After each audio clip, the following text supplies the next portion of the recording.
Hidung tersumbat, sakit tenggorokan, dan batuk menjadi gejala seseorang terkena flu. Tapi, bagaimana membedakan flu biasa dengan gejala COVID-19? Jika suhu tubuh kamu melebihi 37,8 derajat Celcius, maka kamu perlu melakukan tes COVID-19. Karena gejala utama COVID-19 adalah demam, sementara flu biasa jarang disertai demam. Kamu perlu melakukan karantina mandiri selama menunggu hasil tes. Jika kamu terus bersin namun tidak disertai gejala COVID-19, kamu tetap perlu menutup mulut dan hidung kamu ketika bersin, agar orang lain tidak tertular. Jangan lupa tetap mencuci tangan dengan benar.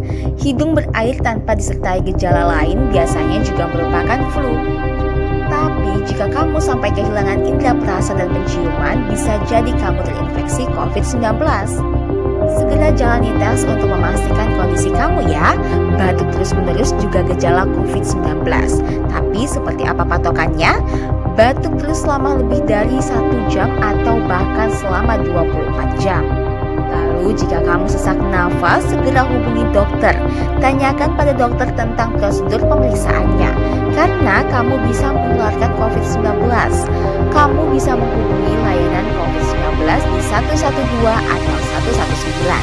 Terakhir, jika kamu ingin tetap sehat, maka rajinlah mencuci tangan, jaga jarak, dan pakai masker setiap keluar rumah.